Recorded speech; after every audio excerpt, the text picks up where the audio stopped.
Welcome back to the program. The Monetary Policy Committee of Nigeria's Central Bank has left all key rate parameters unchanged after its two-day meeting, which started on Monday.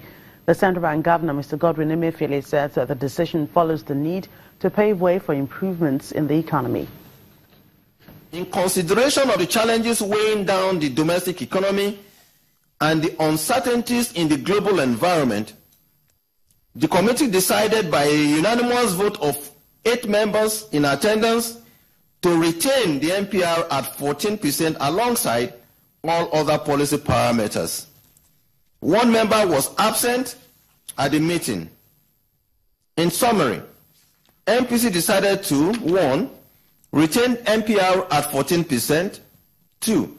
Retain CRR at 22.5%, 3. Retain liquidity ratio at 30%, and 4. Retain the asymmetric corridor at plus 200 and minus 500 basis points around the MPR.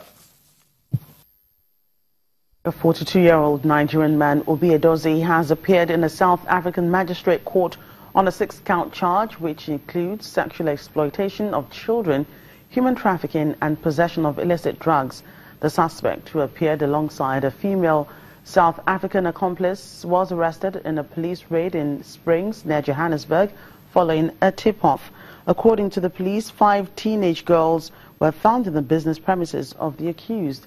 The parents of the girls were present in the court as the suspects appeared. However, some of the mothers who spoke to Channels Television were quite emotional, insisting that their daughters were not kidnapped, but were going to such places of their own accord. He couldn't give explanation why those children are there and what did he want to do with them. Furthermore, we conducted a search in the house where we found that there is a huge or a heap of pornographic materials in the house, and then some are being used.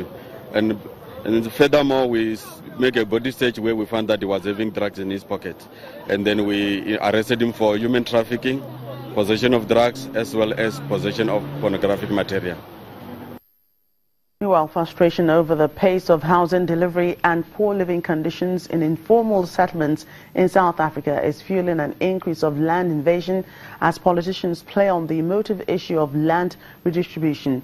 More than 2 decades after the end of apartheid rule, most of South Africa's land is still in the hands of the minority white population. In early May, a group of people from informal settlements in South Africa's Tshwane municipality gathered to protest poor, overcrowded living conditions and to demand resettlement after attempts to occupy a nearby space were met with threats by private landowners. Tshwane has been battling a wave of invasions as people illegally move into what they consider free spaces, a situation that has sparked debate and fears of a Zimbabwe-style seizure of land. The ruling African National Congress has long been committed to redistributing it, with President Jacob Zuma renewing promises to change the constitution to expropriate land without compensation and redistributing it. But the pace has been slow, relying mostly on a willing buyer, willing seller policy intended to respect property rights seen as vital to sustaining Africa's most industrialized economy. The biggest issue for us right now is land. That is, we want land and services and to get electricity and water so that we can do our things and so that our children can live like all the other people. Tshwane recently set up a special unit to fight land grabbing as cases of land invasions increase. In May, more than 400 residents of Orange Farm, a township about 45 kilometers south of Johannesburg, laid claim to a private land and clashed with police who tried to bring down their makeshift shacks. The mayor of Tshwane, Soli Nsimanga, says land invasions actually counter efforts by the government to improve services. You have a lot of people that occupy land illegally and sometimes even on private piece of land, and then demand that the municipalities are supposed to be providing for services in those pieces of land. Now, it's impossible for us to go and invest on property that doesn't belong to the city. The housing deficit is an emotive issue in Africa's most industrialized country, where 19% of families live in informal dwellings. Frustration over the pace of housing delivery preoccupies many voters, and politicians have often used promises of land and wealth redistribution to draw support. What makes it difficult is that once people start occupying this land illegally, then it's difficult for us to then come back and service those pieces of land. So what we want to do is to make sure that we are able to put bulk infrastructure, first of all, on those pieces of land. We are able to demarcate it properly. And then we are able to then start moving people onto those pieces of land in a manner that, is organized. ANC policies have helped more blacks climb into the wealthy bracket, but informal, squalid settlements have mushroomed around cities as demand for housing has far outstripped the country's ability to provide it. Let's move to Somalia, where Ikra Ali Omar's efforts to stay in school is yielding positive results. The 19-year-old is now in her second year in university, pursuing a degree in business administration.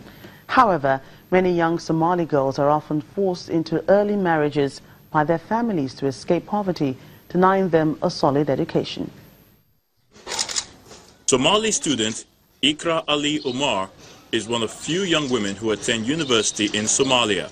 Ikra lives in the central town of Beledweyne when she grew up with relatives. After her parents divorced, forcing her mother to travel to various towns trading wares to feed the family. Educating girls in Somalia remain a challenge. Families prefer to marry them off at an early age. Child marriage is widespread and is perpetrated both through culture and religion. Girls as young as 14 are married off instead of being enrolled in school. I enrolled in school, but I had to drop out after the third year because I couldn't pay the fees. Later, I got a low-paying job that enabled me to go back to school and cover my tuition until the third year of high school. In my last year of learning, I lost my job, but my teachers helped me complete my studies. A fragile country shattered by more than 2 decades of conflict, Somalia is grappling with huge issues from infrastructure problems, famine and drought to Al-Shabaab militants as well. As the country rebuilds, institutions of higher learning are reopening and women are now being encouraged to take an active and leading role in the country's academic, social, economic and political sectors. Ikra is now a second-year business administration student at the local Hiran University. Many Somalis still lack access to basic services like health and education, while many children remain out of school in the absence of an effective central government. We end the program on a sad note. The management and staff of Channels Television wish to announce the passing away of our State House correspondent, Chukwuma Onekwusi. He died at a private hospital in Abuja in the early hours of today.